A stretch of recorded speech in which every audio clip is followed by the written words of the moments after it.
नमस्कार, मी प्रगतीची रेसिपी तडकामध्ये तुम्हा सर्वांचं मनपूर्वक स्वागत। तर आज आपण बनवतोय मस्त असं गुलकंद, तेही घरच्या घरी अगदी नैसर्गिक पद्धतीने म्हणजे नॅचरल पद्धतीने आपण हे गुलकंद बनवतोय। तुम्ही पाहू शकता अगदी परफेक्ट रेसिपी आहे।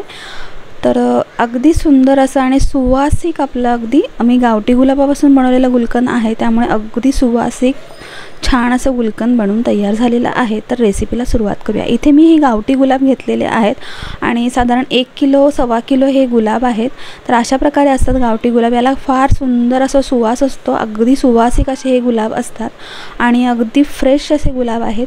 तर हे गुलाब सर्व आपल्याला आता साफ करून घ्यायचे आहेत, म्हणजे ह्याचे जे पाकळ्या आहेत त्या सर्व पाकळ्या वेगळ्या करून घ्यायच्या आहेत। त्यामध्ये काही खराब असतील त्याही काढून घ्यायचे आहेत आणि त्याची देठं आपल्याला सर्व काढून घ्यायचे आहेत। अशा प्रकारे सर्व मस्त असे गुलाबाच्या पाकळ्या आपल्याला काढून घ्यायचे आहेत। त्यानंतर त्याची आपण पुढची प्रोसिजर करणार आहोत। तर गुलाब केव्हाही असे गावठी घ्यायचे, जे गुलाब आपल्याला पूजेला वगैरे आपण आणतो त्या गुलाबाला सुवासही नसतो आणि त्याचा गुलकंद एवढा चांगला होत नाही, पण गावठी गुलाबाचा गुलकंद फार सुंदर होतो।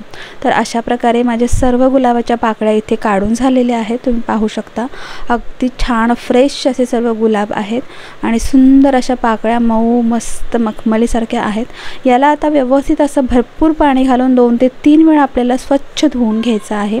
आणि धुवून घेण्याची प्रक्रिया अशी आहे की हे भरपूर पाण्यामध्ये हे गुलाबाच्या पाकळ्या आपल्याला बुडवायच्या आहेत आणि अलगद हाताने अशा प्रकारे चोळून सर्व पाकळ्या परत आपल्याला एका चाळणीमध्ये काढायच्या आहेत। असं जर केलं तर जो गाळ आहे, जो कचरा आहे, तो सर्व खाली पाण्यामध्ये राहतो आणि पाकळ्या सर्व अशा अलगद आपल्याला उचलून चाळणीमध्ये घालायच्या आहेत। तर अशाच प्रकारे सर्व गुलाबाच्या पाकळ्या इथे मी धुवून त्या व्यवस्थित निथळून वगैरे घेणार आहे, जेणेकरून अशा प्रकारे तुम्ही पाहू शकता पाण्यामध्ये कचरा बऱ्यापैकी आलेला आहे।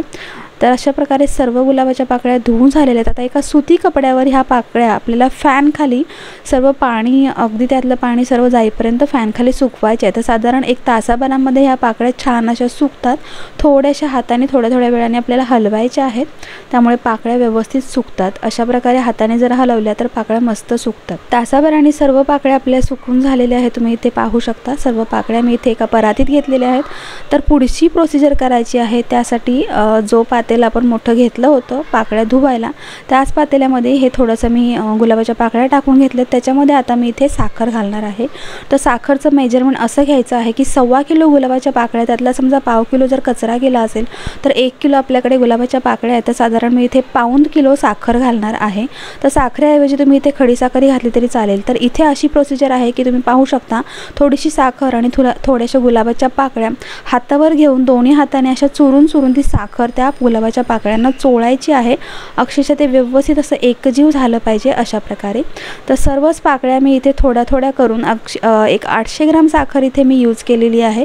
सर्व गुलाबाच्या पाकळ्यांना साखर चोळण्यासाठी जवळजवळ 800 ग्राम मला साखर लागलेली आहे। आणि जर तुम्ही 1 किलो गुलाबाला 1 किलो जरी साखर वापरली तरीही चालेल आणि त्याच्यापेक्षा जास्त असेल तरीही चालेल। जसा आपल्याला गुलकंदचा पाक आवडतो त्या हिशोबाने आपण इथे साखर घालू शकतो। तर इथे मी साधारण 800-900 ग्राम साखर वापरलेली आहे। तुम्ही पाहू शकता सर्व पाकळ्या अशा प्रकारे चुरून साखर लावून झालेला आहे।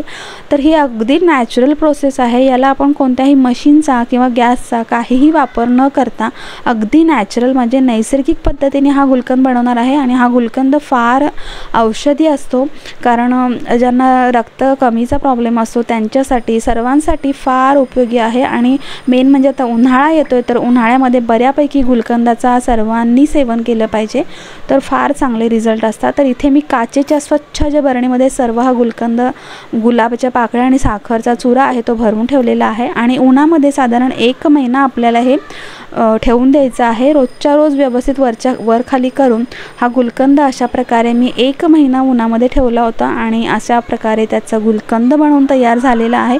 गुलकंद तयार झाल्याच्या नंतर त्याच्यामध्ये मी 1 वाटी मध मिक्स केला होता। मध मिक्स केल्याने परत त्याचं साखरेच्या पाकाचं साखरेमध्ये रूपांतर होत नाही, त्यासाठी आपल्याला मध मिक्स करायचं आहे।